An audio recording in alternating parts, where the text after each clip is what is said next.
Hello, everybody, and welcome to the Operation M.I.S.T podcast, where we are tackling the maternal health crisis. Today is another Miss testimony. We have Miss Mom Tionna here, and she is here with her husband. And I will let Catherine introduce them because Catherine has worked more closely with Tionna and just knows her story so well. I think it's just I'm in love with her, and Jessica knows that. And Mark, it's funny. Years ago, Tionna and I worked together, and we got to spend a lot of time together, and it was wonderful. And the support that she talked about, that Mark provided her, then it's still here now, 3 babies later, and it's the sweetest. It's the sweetest thing to see. So we do cry a lot on this podcast, and just thinking about you guys and how you are with each other and how you support each other is so beautiful. So I think for me, though, the thing about Tionna and the reason that I'm so honored that you allowed us to monitor you is because you're so self-aware as a woman anyway, and as a physical therapist. So it's like you could have said, oh, I don't really need any help, right? Because you're very good at making good food choices and making sure that you're mobile and balancing work and life and rest and being a wife and being a mom. And so it's like we had someone that in my head I already admired in all of those areas. So then for you to say, oh yeah, I want to be monitored, it's like it was an honor, and it has been since day one. So I mean, my heart, my hope is that at some point you will say, I want to monitor too, because it's like you've figured out how to do it for yourself. Even without a watch, you were already doing it. And so to get to watch you go through this pregnancy and advocate for yourself and educate yourself. And, sometimes I would get text messages like, I know my body is doing this. This is what I'm doing today, or I'm going to make sure I rest. So I just don't want you to worry. It's just really nice. It was more like monitoring a friend, just like walking with a friend, than it was me actually having to do a lot of work, because you're already so self-aware. So for you to be on here and be at this point, and still open to what we have to say is humbling, honestly. But you allowing us to be in your life really is a joy. So thank you for being on the podcast, both of you. Thank you. You make me sound much more on top of it than I feel. But Well, you are. But introduce yourselves to us, to everybody. Just tell us a little bit about yourself, what you do in your day to day, and about your sweet baby and your other two. My name is Tionna. And I'm Mark. That's my husband, Mark. And we have 3 babies now. We just had our third 3 weeks ago.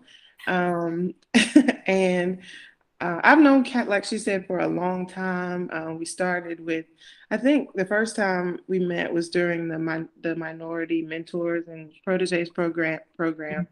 And then you helped me rediscover my music after after the second baby. So I know Catherine's heart and passion for moms and just for helping people. So when we found out that we were pregnant, there was just no hesitation. I was like, I need to tell Catherine. Like, Catherine was the first person that I told, and I wanted to, I wanted her support, and I just knew that I wanted to be monitored. So I'm grateful for the opportunity to have been monitored.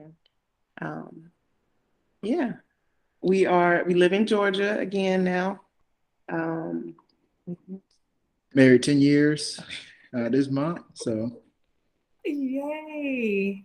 Wow. Congratulations. That's a huge accomplishment. And they're still smiling at each other like that. That really is a huge accomplishment. They're making me smile, like literally.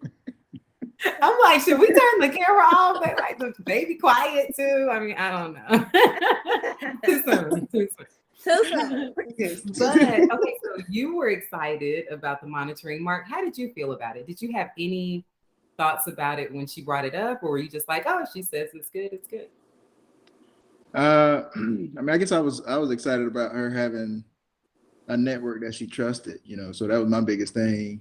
In all of our pregnancies, we've experienced had a lot of input, I guess, post and pre and post. And so it was good to know that she had, hey, here's this group of people that, also have medical expertise and are familiar with the area, and then also just have a general love for her. So it was a good combination. So I felt good about it from the beginning.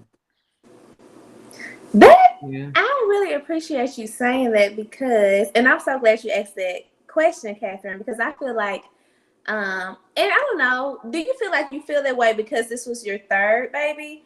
Because I think some men and women honestly just lack the awareness of, how it takes a village to raise a mother as well, especially during the first child. And I could see some men saying that, or telling their wife that, why you need all of this support? Like, you don't need all of that.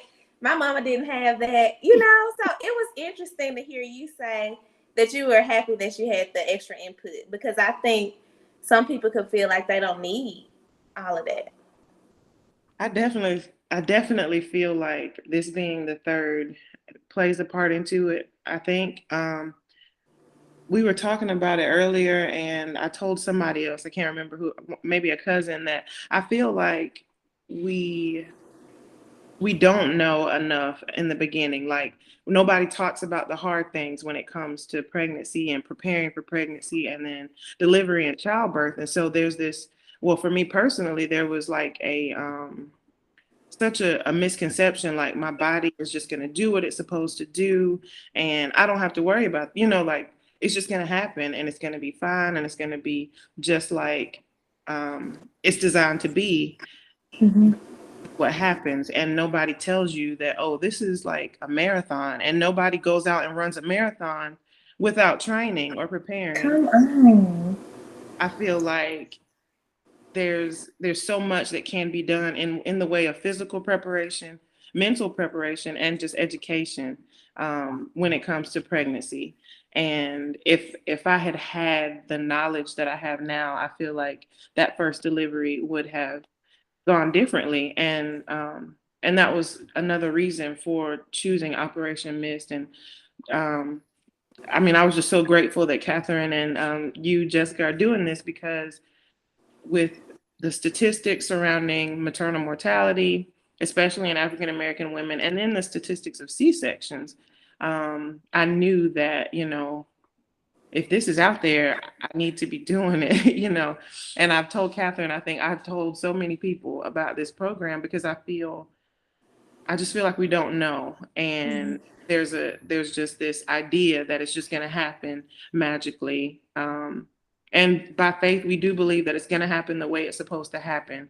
But there's a role that we can play as well, And so, yeah. Amen. Amen, girl. So can you talk to us a little bit about your first two deliveries, or maybe just your first one, because that's what you referenced. So talk with us about your first delivery. Okay. Yeah, we didn't know anything. First.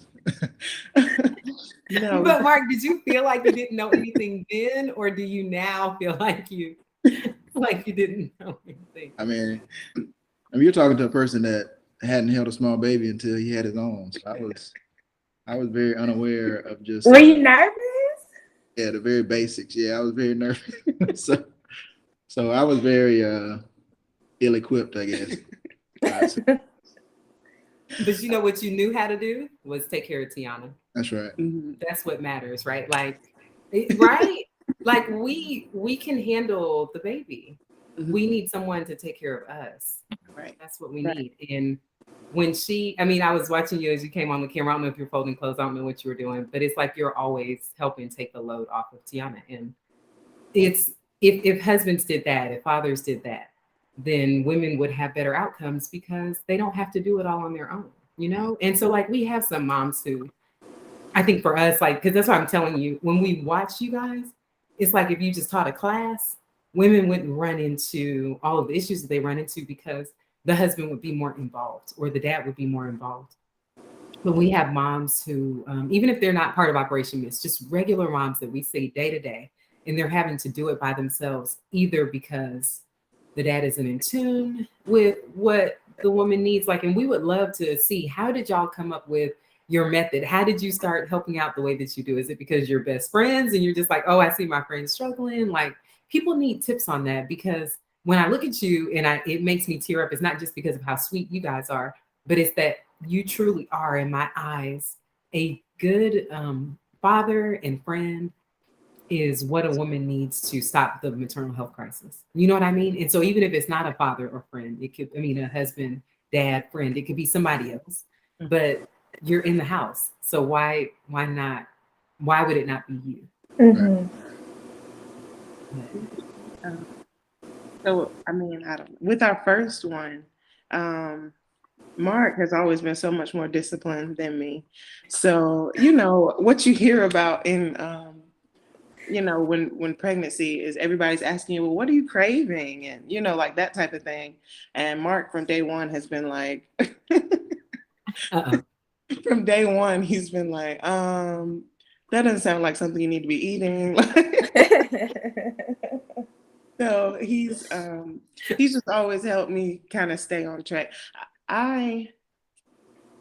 When you ask what is it that or how he got to be so, what makes him so supportive, and just how I don't know. I do feel like he's a rarity. So I appreciate that. I appreciate that. I think, I mean, I guess so that y'all don't boost me up too high. I think, you know, I talked earlier about feeling better about Tionna having a network, and I've always been a big advocate of having mentors, and I've always had mentors and people pouring into me in my life. And I've tried to, you know, really learn from those things that they've shared, especially the older mentors that I've had. Always kind of, you know, hey, take care of your wife, hey, enjoy this time, really lean in and be involved. And I've just tried to leverage that and try to operate on that, and not just not let it just go in one ear and out the other. And I think that's a big part. I think that's what you see.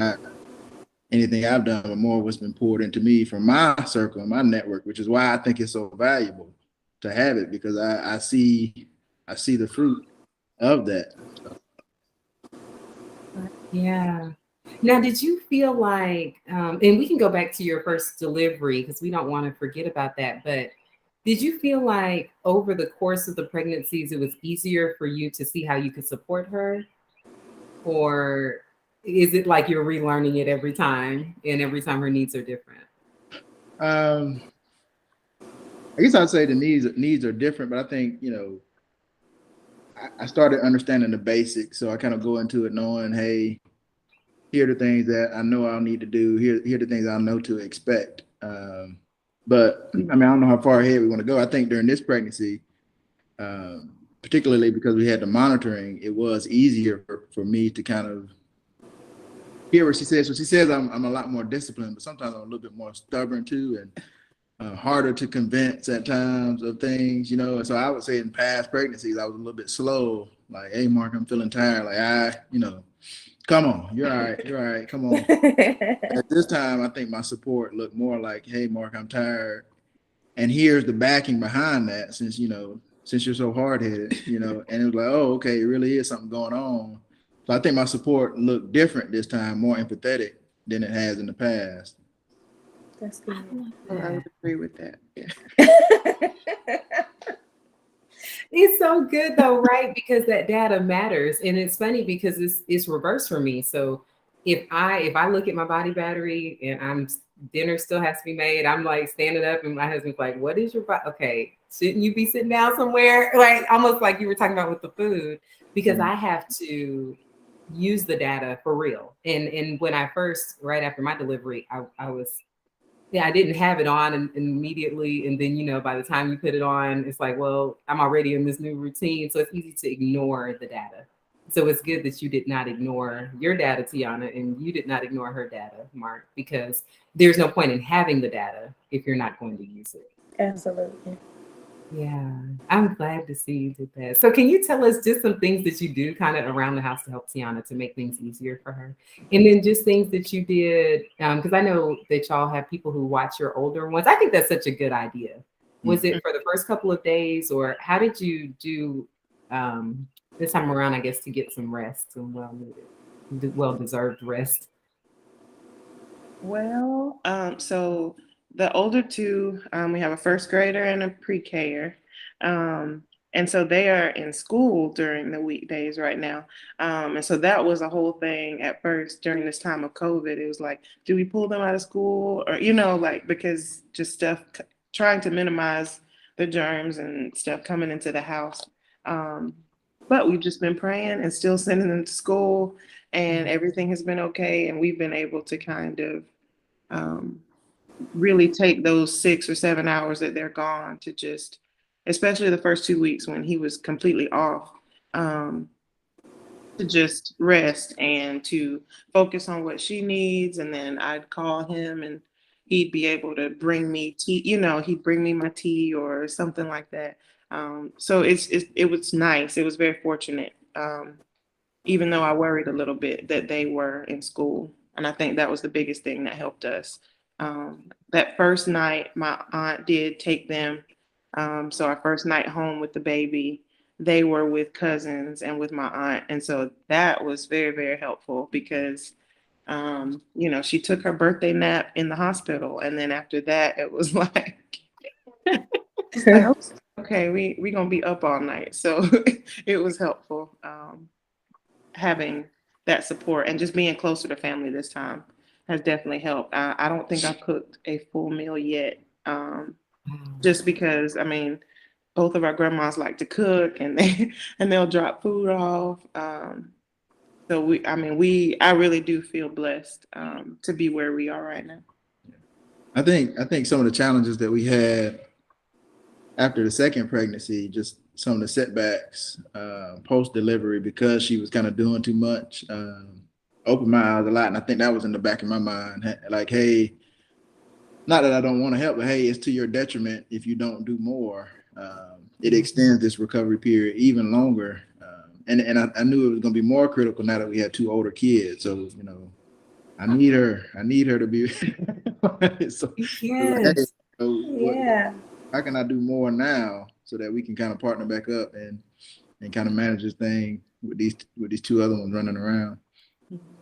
I love that in your honesty, right? Like that's what people need to hear because it's true. I felt like, how will dads really feel with these women having this on? Because if her body battery low every day of her pregnancy, what is he going to do? Right now, the fortunate thing about Tionna, honestly, is that every day we looked at her data and we're like, this girl don't look pregnant, not the first, like in terms of just the amount of stress that she had, the way she was charging, the way she was still moving and staying active. And so it's like all the things that need to be done. And then Mark, you correcting her, if she was trying to get into a craving or whatever, and then just helping her put her feet up some days. I know I would check on her sometimes when she was just resting. And it's like, you did pregnancy so well. But the problem is some people do pregnancy really well, but they don't do recovery well. Mm-hmm. And I heard you say that first night y'all were home by yourselves with the baby. What a blessing, right? People, for me, and it was my mistake, I love my kids being together. So my baby was born at home. The other one was standing right there. I was trying to have them play. You know what I mean? Like I was doing too much. And like I said, I didn't get on the monitor till I was 5 or 6 months pregnant. Post-delivery. And so it's like, if you just take those couple days to rest, like you did, and the time to be home, and you stayed home for 2 weeks, Mark, that's wonderful. Some dads can't do that. And so it really helps because like you said, most of that, the body calming down is taking place within those first few weeks. So if we can just get support during that time, it makes all the difference in the world. And it does, Tionna, because when we look at your data to this day, it still doesn't look like you had a baby, right? I mean, you're charging, your stress is low, you're doing the right things. We don't want to have to say, hey, slow down. Hey, are you okay over there? It's like you guys have figured that out. And it's like, Mark, you learned from, you said you learned from the second one. Wife needs to be here. I mean, and that's the thing. We see that where the woman goes into the hospital, she dies, husband's left with 3 kids by himself. No dad wants to be like, dang, what could I have done differently? So let's go back. Pepper has so many questions, but let's go back to the first one about the first birth story. So, because backstory, you have 3 children. During the third pregnancy and delivery, you've had Operation M.I.S.T and that support. But the first one and the second one, you didn't. But the first birth story is the one that you usually reference, like Catherine said. So let's just give us a synopsis of how that pregnancy and delivery went. Okay. So the pregnancy itself was pretty smooth, I would say. All of our testing was fine, blood work, everything was always fine. Blood pressure was always on target, it was very uneventful in a good way. And when it came time, right at the very end, maybe 38-ish weeks, they told me that he was measuring really big. And I was a big baby, so everybody around me was telling me that, oh, your babies are probably just big. But they were saying that he was big. He was going to measure probably over 9 pounds. And there was way, way too much fluid. So, and that probably started a few weeks before that. So maybe 35, 36 weeks. I was measuring like 41, 42 weeks, as far as how much fluid I already had.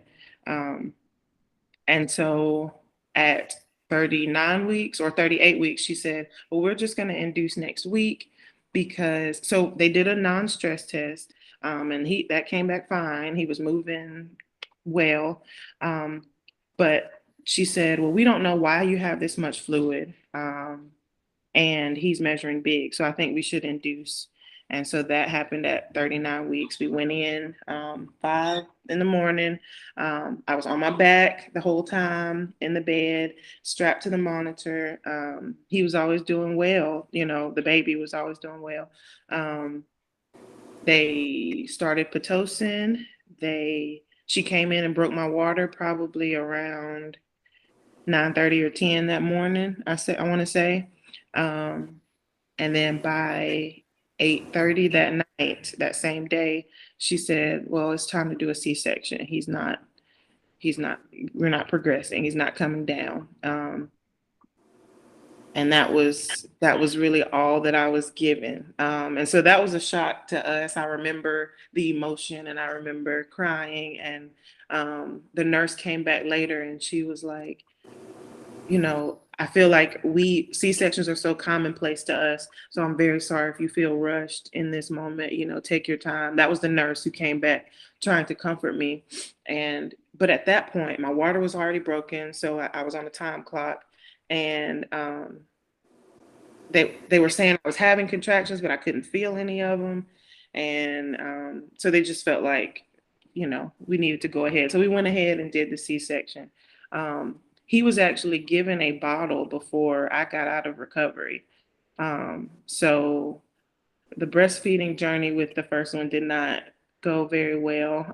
And I don't know if that had something to do with it. Just, I didn't get to hold him or try to breastfeed until hours later when I was brought to a regular room. And so that was our first go around. I mean, he was healthy and everything was fine, and we're very grateful.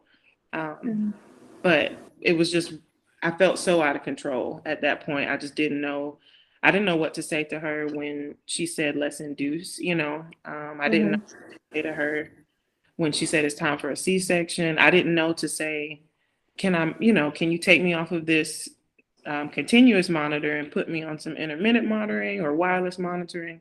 I didn't know to say, let's not break my water right now. I didn't know all of that then. And so that's why I say if I had known more, then maybe, things could have happened differently. And then with the second one, I had a different provider because I felt that my first provider,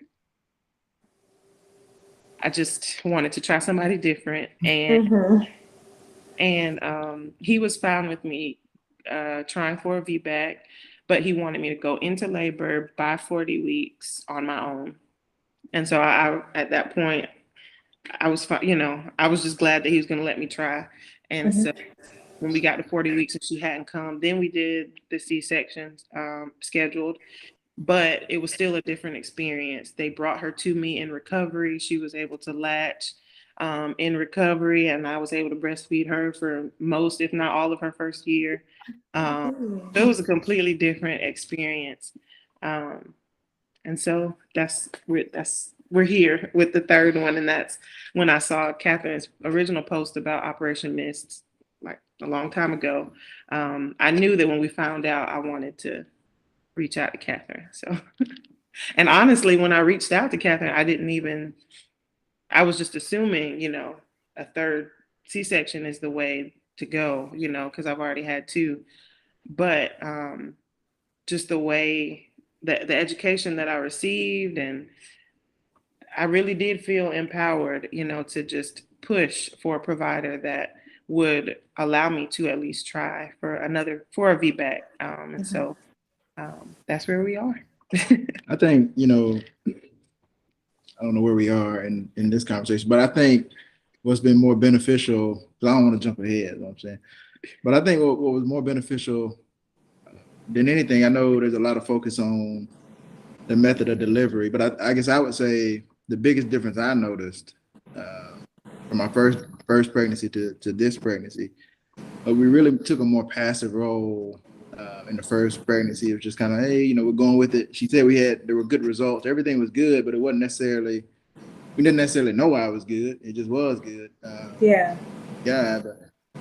And I think the aftermath of those pregnancies was extremely detrimental as far as like looking back and not being able to say, hey, we did all we could. And I think that's a significant difference from that first pregnancy to this one, because while we ended up doing a C-section still, there's a lot of peace about it because of the amount of effort and the work that went to it up front. And I don't think we should go and kind of overlook that piece, because that mental piece was hard to overcome for Tionna, and it was hard for me to kind of help drive that and even support it. Because it was tough, the guilt and all the discontent about what we did or didn't do before that day. So I'm glad that you mentioned that, because we don't ever get how the dad feels. Like, we hear how the mom feels, but how does the dad feel seeing his wife out of control, feeling out of control, feeling scared, feeling frustrated, maybe disappointed.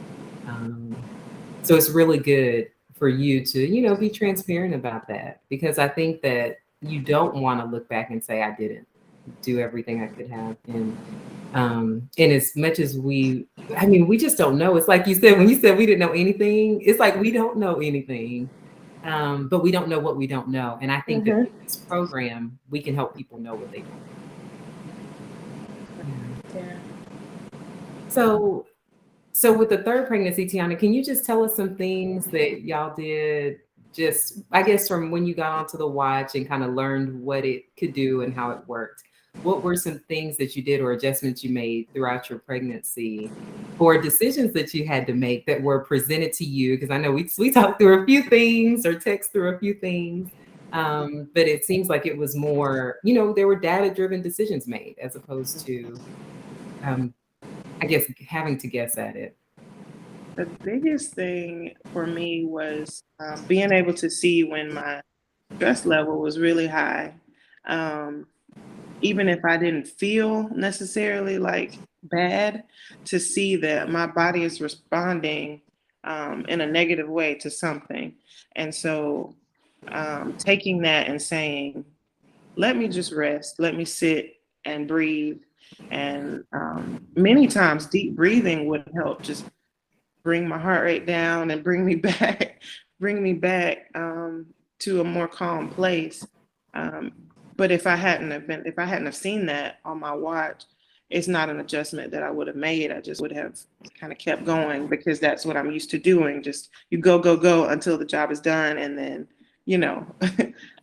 but I think that's the biggest thing, is seeing that stress level and being able to say, let's rest. And that was for him as well. Like, I would tell him, I don't know why my stress is so high today, or I don't know why, like when I slept last night, I just did not charge at all, and he'd say, okay, just go sit, just go, he'd just say, go sit, and he'd get breakfast ready, or he'd, get the kids bathed or whatever.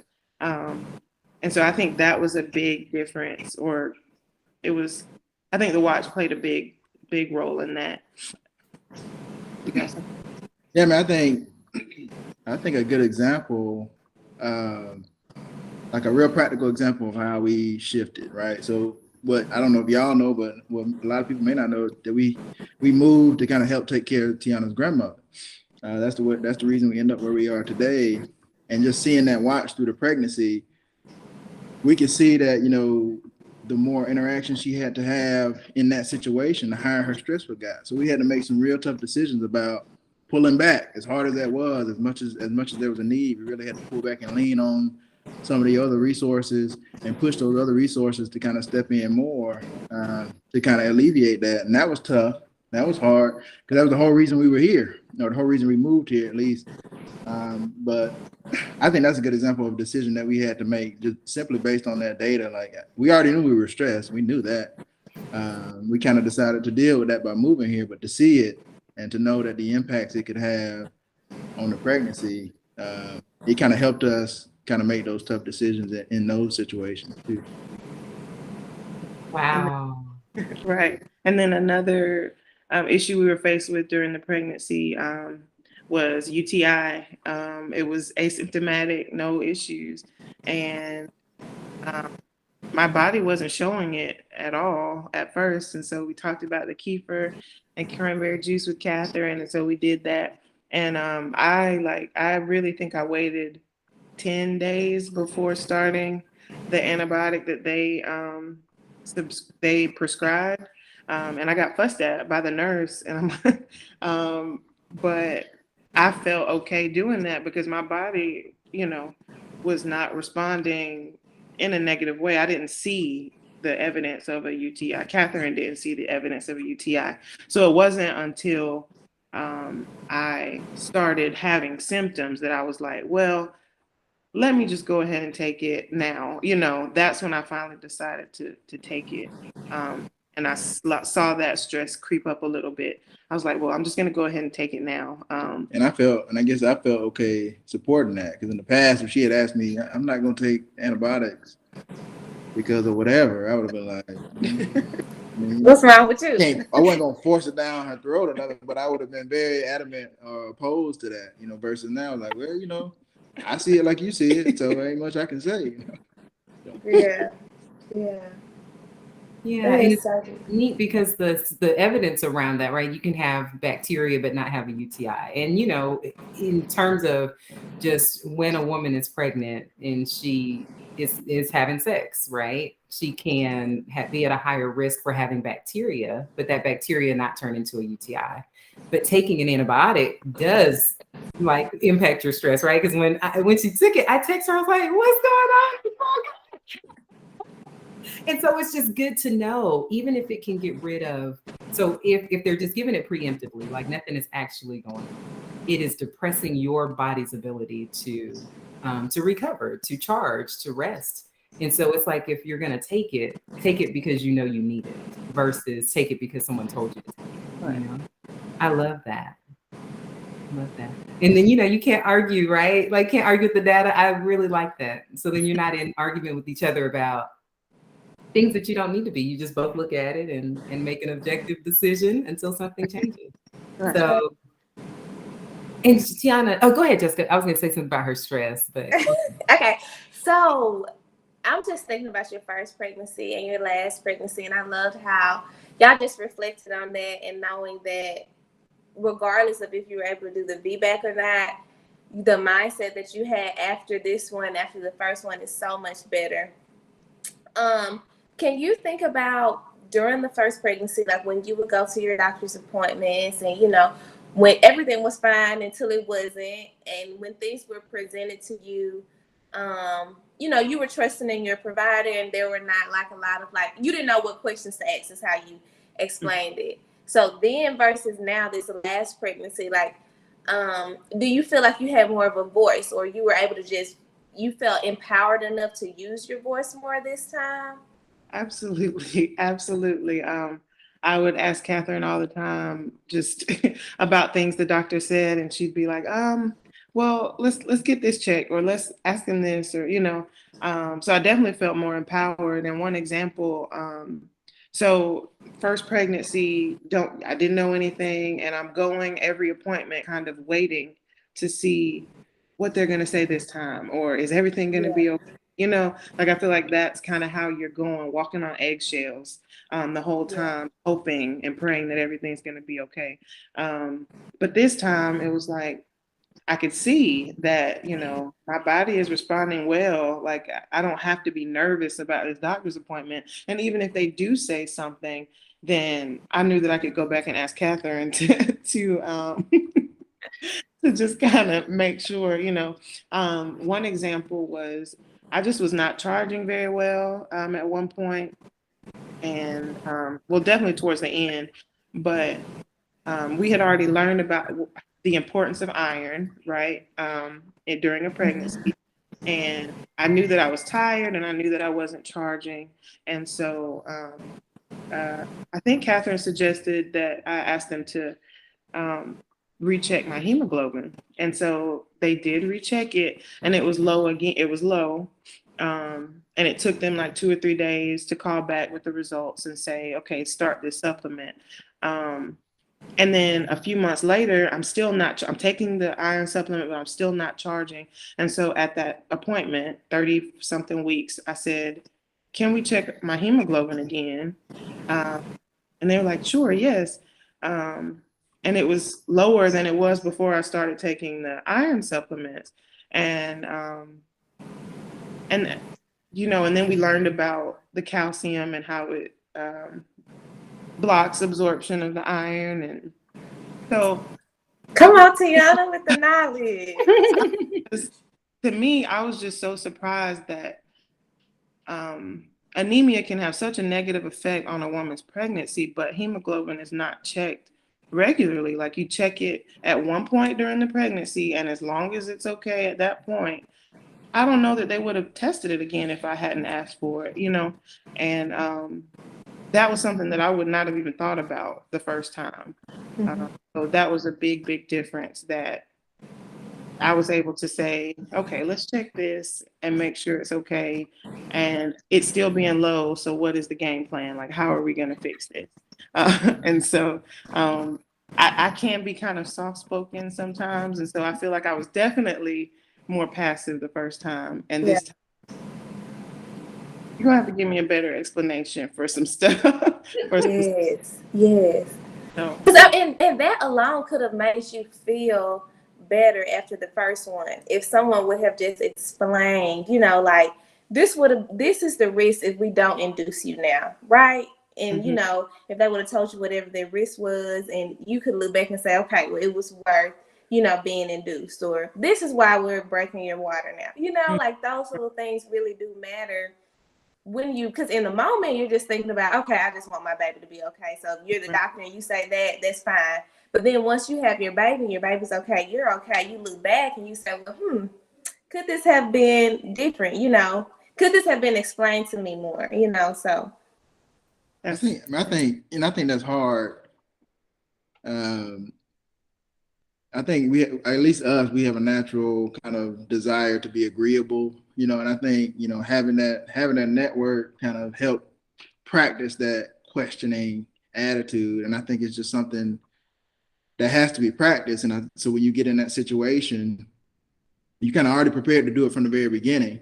And so if we had been that way in our first pregnancy, by the time it was going good till it got bad. But if we had already been in practice that questioning and asking for more insight, and I think it would have made those tough decisions a little bit easier to digest, because we would have been already used to kind of pushing back a little bit and knowing that it's okay to push back. And I think that was kind of what we experienced here, which is, hey, from the very beginning, we're just asking you questions. We're asking you questions. And so by the time we got to hard decisions, it didn't feel so contentious, because now you're used to us asking questions and we're used to asking questions. And so it's already a natural kind of flow that we're going through. Okay. And the thing about asking questions to providers, like whether you're pregnant or not, it makes them think about the rationale for their decisions, because the truth that nobody wants to say is that, as providers, we kind of do similar things every day, all day, and sometimes you make decisions and you don't really reflect on the why as much as you should. But when a patient asks you, okay, well, why are we doing that? It's kind of like, oh, let me think about this. Like, oh, this is why I'm doing it, and this is why it's justified truly. Or it can be an eye opener for the provider and say, well, actually, we could do this. We don't have to do this right now. So that's why it's super important to ask those questions. Right. Very true. Yeah. I love what you said about, things not being contentious if that's the relationship, right? So you set the standard for the relationship between you and your provider. And women need to do that because, Tionna, at the end of the day, you talked at the beginning about the maternal health crisis, especially in us. And if you had gone into a delivery and had your sweet baby delivered surgically, then and you bled double the amount that you would have if you had a vaginal delivery, which is what happens when someone has a surgical delivery versus a vaginal one.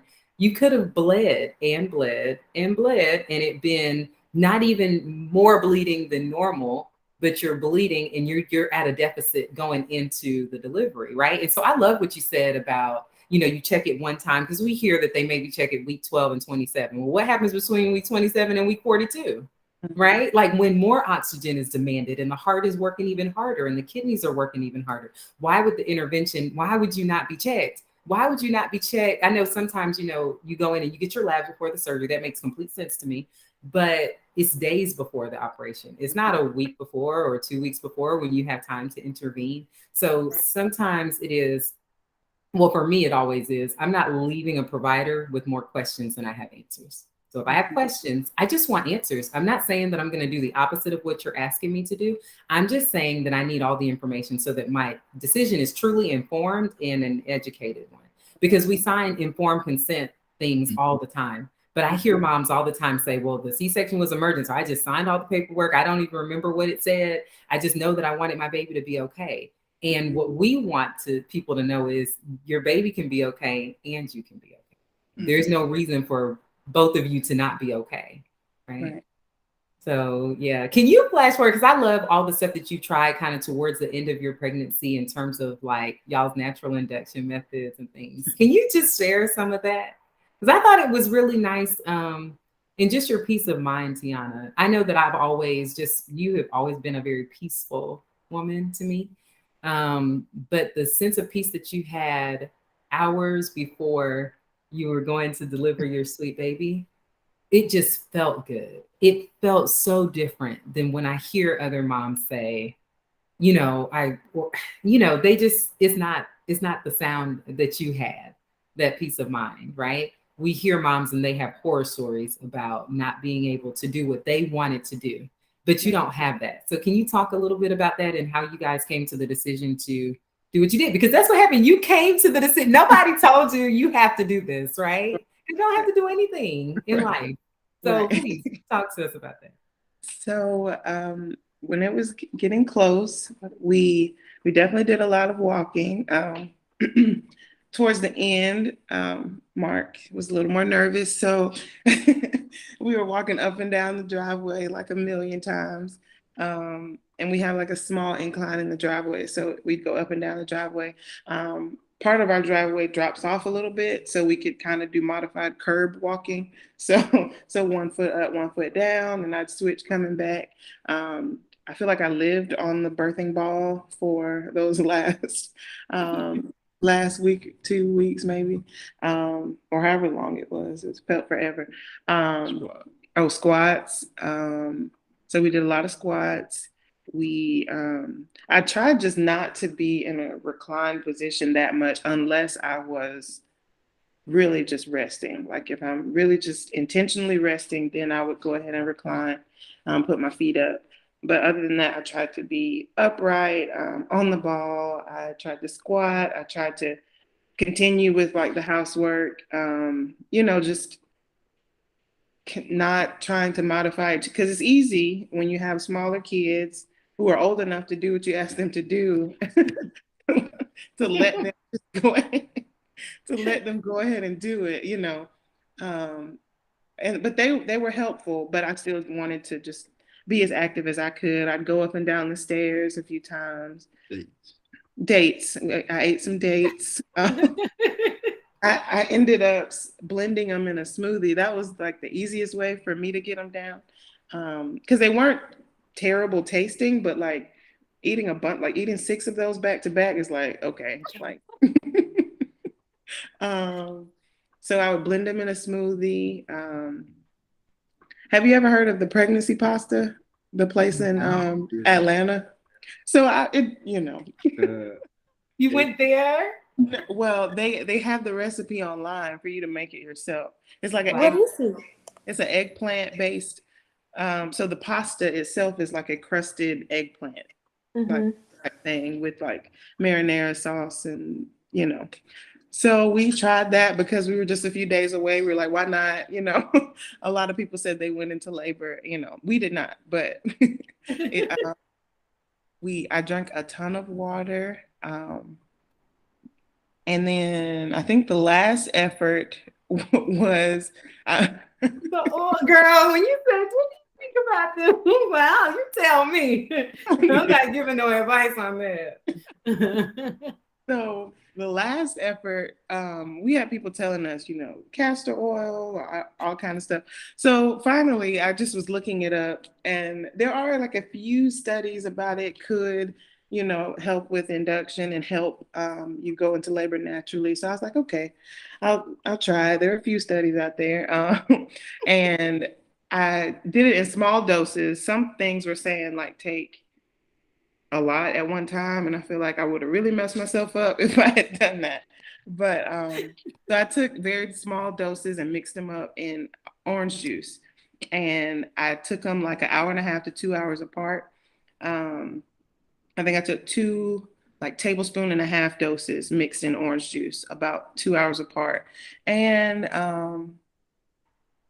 I will say that I do feel like I was cleaned.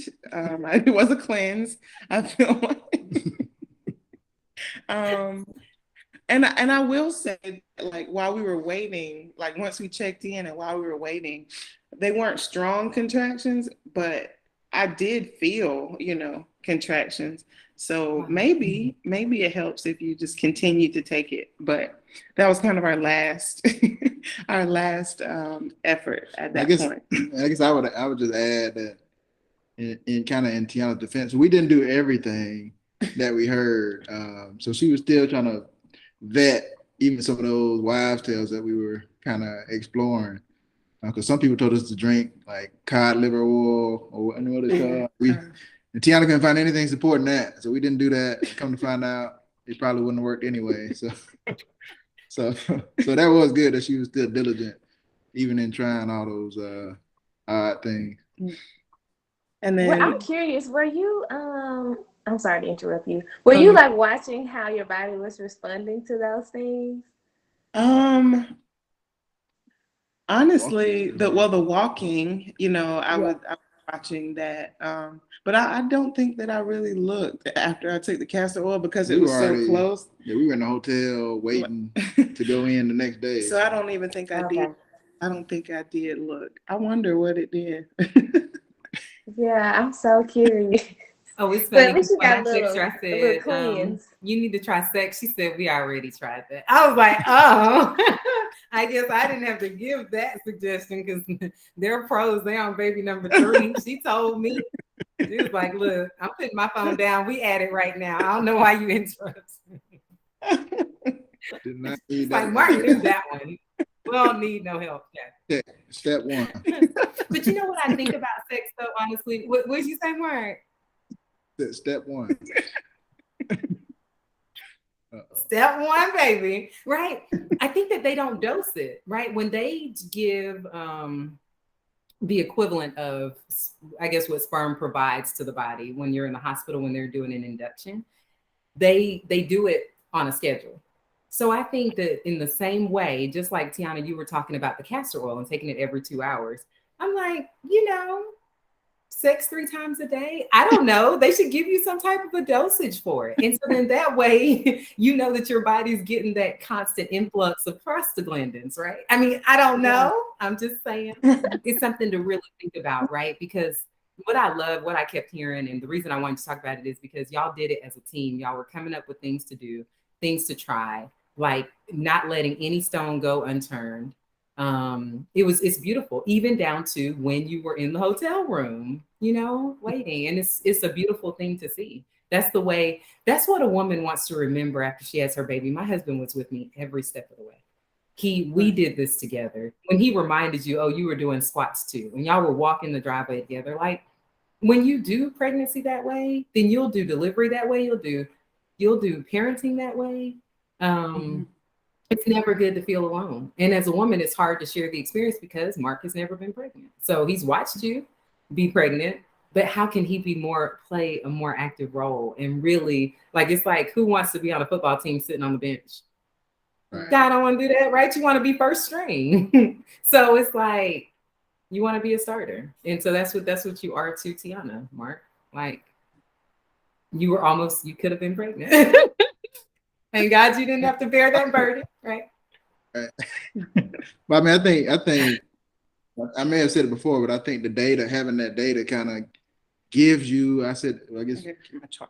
gives you kind of a window into what her experience is, where it's hard to really sometimes it's hard to accept it at face value. But to be able to see it, you kind of feel like, okay, these are some of the stages that are going on, and these are some of the phases that she's going through. And she's not just telling me that, but I can see it. So it is kind of like, everything but the pain, right? But I am experiencing it from a data standpoint, just watching it happen. Yeah, I think that's beautiful. So for dads, Mark, I want you to speak directly to the dads now, right? So if there's a dad and he's on the fence about having his wife monitored or having his baby's mother monitored, what would you say to him? Yeah, I think I've talked about it a couple of times, but I just think, every pregnancy, I think every person needs a network, but particularly women during pregnancy, because it's just such a complex process. I think having that network of people that she can trust is something that you can't really quantify it, because here we are trying to support. Yeah, you can read different studies and things like that, but to know that your wife has a group of people who gone through the experience or are dealing with it, used to dealing with it on a regular basis, I think is invaluable. We talk about the need for coaches. A lot of men are familiar with the need for coaches in sports and the benefit coaches can offer, whether you're talking about your main coach or additional coaches that you have off to the side, the benefit that they can offer to the improvement of your performance is hard. It's hard to quantify that. And we do it in those cases. And I think this pregnancy and just what all is involved with pregnancy is worth having that extra level of support. And I wouldn't have it any other way. I think it gives her peace of mind, and I think it gives us peace of mind to not only trust the decisions that they're making, but for us to be equipped when she's in that compromised position. Because once the delivery starts or once the C-section starts, I mean, there's not much she can do other than either push or lay there and get cut on and manipulate it. So just being equipped and ready to respond or ready to engage in those very vulnerable states, I think is beneficial. And I think that's what you get from the network that y'all offer. Thank you. That means so much to us. It really does. Tionna, did you have anything else you wanted to say, Mama? I do agree with what Mark said, and I will also encourage fathers or support people in general just to go through that education portion with the mom to be. I think it's important.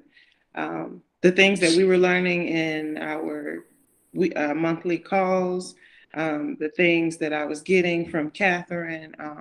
I took a course, like the things that I was learning in that course we would talk about, and I would relay to him, and him bringing up being in that compromised position, or the mother being in that compromised position. I feel like that is a big deal. Like if they also know what's going on, and they're, because at that point, my only hope is for him to be up, for him to be ready and able to kind of be my mouthpiece, so if he has that same, or at least, some education about what's going on, I think it really, really helps.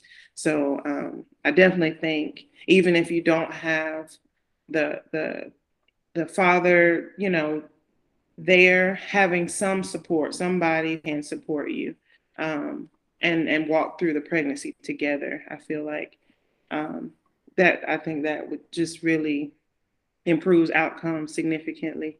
And I'll just say again, to remember to moms that this is definitely a marathon, and we just have to treat it like that. We can't get up and decide one day that we're going to. I mean, we can, but we wouldn't be able to perform at that optimal level if we don't get the education and the physical training and even the mental training that we need before getting pregnant. So only other thing I would add is as your support is educated, be prepared for accountability.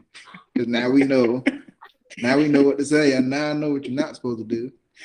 And so when I remind you of the classes that when you get reminded of the classes you're going, I think that's the benefit, accountability, right? So now your support person knows what you know, and they can remind you, in your moments of, let me just take this break. Yeah. And he's like, aren't you supposed to be sitting on the ball right now?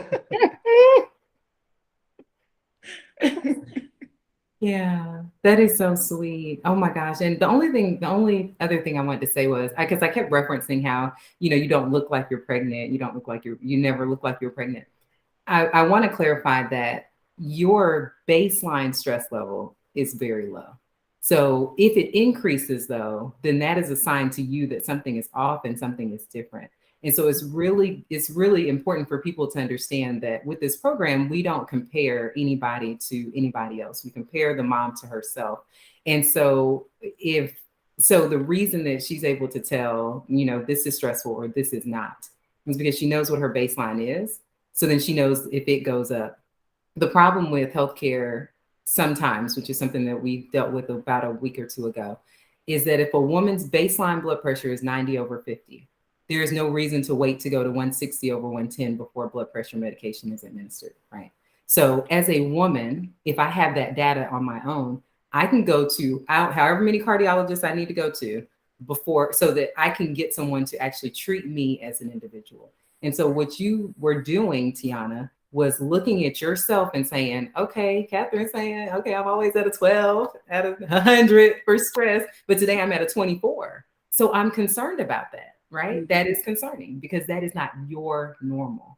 So it's beautiful that you did that y'all did that together, because it is truly just you comparing yourself to you that matters. Mm-hmm. And holding your providers accountable to doing the same. Right. And that is the big benefit that I did mean to mention about Operation M.I.S.T, is that you have a team that is looking at you and how you respond to pregnancy individually. Your provider is seeing 1,000 other people, and just for time's sake, they're looking at the averages. Like, this is what typically happens, so I'm testing for the most common things. The number of times that they told me my blood pressure was fine because it was 120/80, but I'm like, but it's normally 110 over, you know what I mean? Like, but they're just going off of kind of as close to the textbook as they can get. And not everybody is going to be right at that textbook. So having a team that looks at you individually, I just think there's really no words to describe how valuable I felt like the program was. And I really do encourage everybody to try it. Thank you. That means so much to us. Thank you for coming. Thank you for coming. Do you know how to stop the recording or no? Yes, I do, but I didn't mind that being on there. I'm excited. I'm excited. Okay.